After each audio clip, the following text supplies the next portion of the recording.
Okay, let's dive in. We're looking at something pretty wild today, taking us from abstract economics right into a potential messy reality. What actually works as currency when things really fall apart? Yeah, it's a fundamental question. So our sources are interesting. We've got Professor Ebner Blanderbilt's paper, The Commodification of Necessity, looking at post-collapse currency.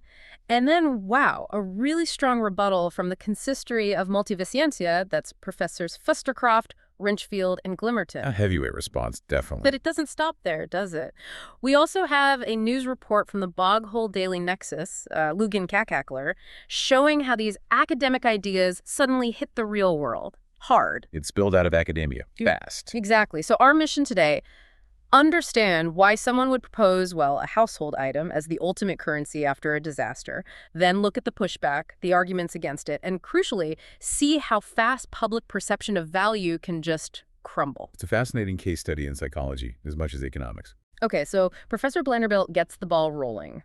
He suggests, basically, that if there's some huge catastrophe, no power grid, no stable government, then our usual money, digital or paper, becomes useless. Totally worthless, yeah.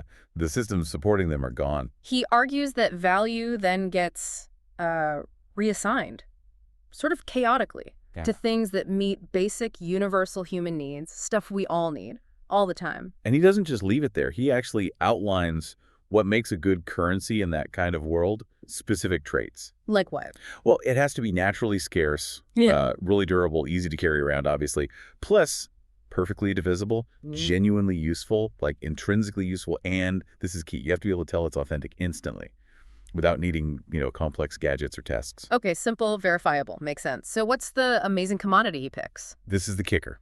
Toilet paper. Toilet paper, really? Yep. His argument is, without industrial production, it becomes incredibly scarce. Terrifyingly scarce, he says. Okay. I mean, I guess that's true. And think about it. A standard roll. It's pretty durable, easy to carry, perfectly divisible into sheets. And the most important part, its core use is obvious to everyone. No explanation needed. It has inherent value. Huh. There's a quote here from Professor Zoni C. Wrenchfield. Every utilization reestablishes its inherent worth. Exactly. Using it proves its value, in a way. It gets consumed. So how does that stack up against something like gold, the traditional safe haven? Well, Blanderbill tackles that head on. He argues gold's big problem in a real chaos scenario is authentication.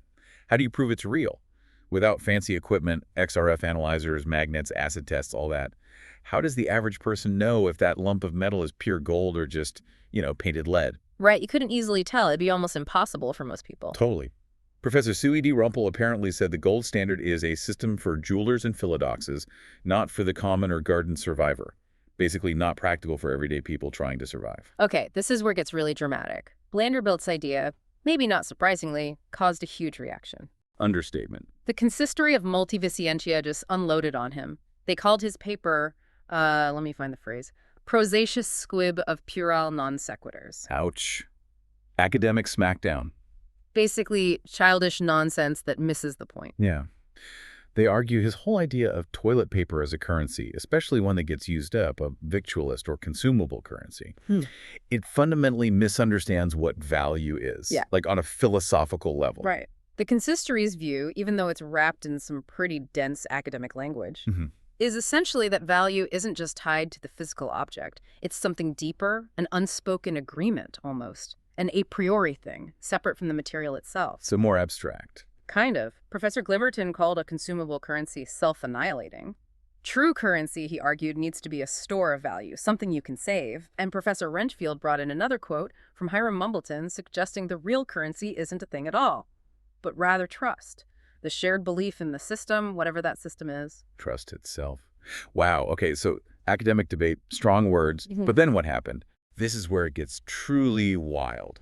The Boghole Daily Nexus reported Blanderbilt's paper didn't just stay in journals. It apparently sent markets into chaos.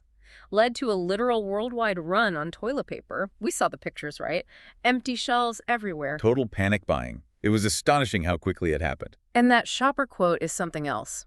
The professor makes a lot of sense. You can't use a stock certificate to wipe with, can you? Captures the sentiment perfectly, doesn't it? It hit a nerve. So what about the consistory's very philosophical, complex rebuttal? Did that calm things down? Not a chance. It was, frankly, largely indecipherable to the general public. Their nuanced points about the noumenon of value just got completely lost in the noise of the panic. As one financial strategist, Jane Foster, said, the market's reaction proves how fragile our sense of value truly is. So the complex argument didn't matter. The simpler, more visceral idea took hold. Exactly. It wasn't about academic rigor at that point. It was about fear, uncertainty, and a sudden, tangible focus on basic needs. The suggestion itself shifted perceived value. This whole episode really shows how much our ideas of value are tied to our immediate needs and maybe our fears, especially when trust in the usual systems gets shaky. Absolutely. It's a stark reminder of the shift from, a symbolic economy back to something much more raw, tangible survival. So think about this. If the news reports that the new global currency appears to be soft, white, and sold by the roll, what does that tell you about the assumptions we make every single day about our stable economic world and what really makes something valuable when things get tough?